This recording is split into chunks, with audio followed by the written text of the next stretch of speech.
Ndakwakire cyane muri RARANA amakuru. Polisi yasubije nyirayo amafaranga 500 yari yaratakaye i Remera ari we wayatangara. Amakuru ugiye korarana nuko umuvugizi wa polisi y'u Rwanda witwa SP Boniface Rutikanga yashyikirije atanga Imana Jean Dodi amafaranga y'u Rwanda 500 yari yatoraguye mu muhanda wa Remera Giporoso mu karere ka Gasabo. Aya mafaranga ngo yari yatakaye kuri tariki 23 Mata 2026. Nyuma polisi y'u Rwanda shiranze itangazo irangisha nyirayo kugira ngo aze kuyafata. Polisi kimara kumuha amafaranga yavuze ko gusubiza abaturage byabo biri mu nshingano zayo zo kurinda umutekano n'umutungo w'umuturage. Inashimira kandi watanze amakuru yatumye nyira yaboneka. Watanze amakuru nindira niko sha ninde watanze amakuru koko? Ndabizungu harabahise bavuga ati nge ntago nayatanga nyabo, ntago nayatanga we ana amahirwe.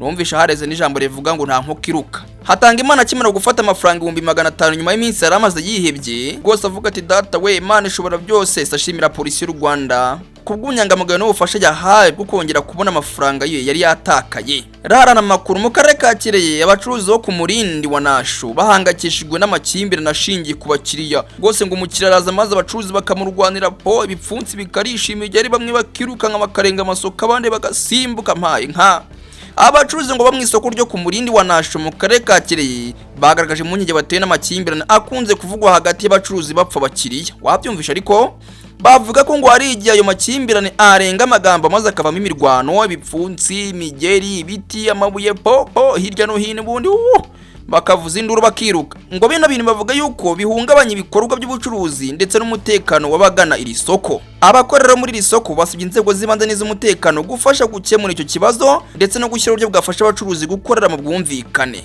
Umuntu wazanye kino gitekerezo ni indera. Urumva rwose abacuruzi kuntu bacuruza bo nta mukiriya ujuza rwose ngo ni mucuruza mufate amutwara ku ngufu ngwino. Kandi ibintu nabibonye na Nyabugogo rwose ari abantu baza bakagukurura ngo umva ngo ngwino tuguye imyenda we ngakira bakakugera rwose imyenda utayishaka ukayigura ku ngufu.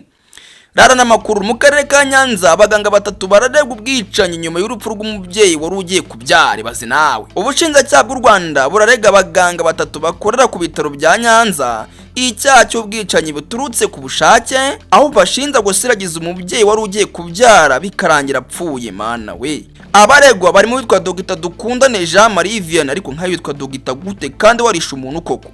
Nuwitwa Munyaneze Emmanuel ndetse na Habimana Faustin. Aba baganga ngo bitabye urukiko rw'ibanze rwa Busasamana mu karere ka Nyanza aho babonanaga kwifungwa ndetse n'ifungurwa ry'agateganyo. Ubushinjacyaha bwavuze iki? Ubushinjacyaha buvuga ko uburangare bwabo bwagize uruhare mu rupfu rw'uwo mubyeyi. Bavuga ati rwose wapitwe ntabwo yagize yitaba Imana ku bwacu rwose yapfuye igihe cyageze. Rwose nuko abanyabyaha baba baburana bavuga. Urukiko ngo rwabajije impande zombi ibisobanuro ku byabakekwaho maze rukazafata icyemezo kwifungwa ndetse n'ifungurwa ry'agateganyo nyuma yo gusuzuma dosiye.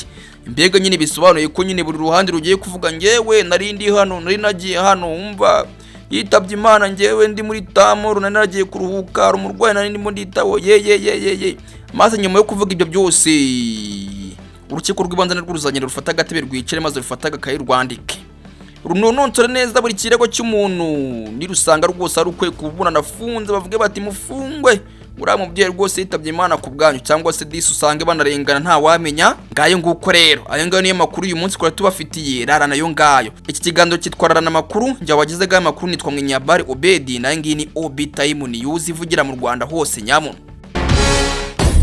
Obi Time News.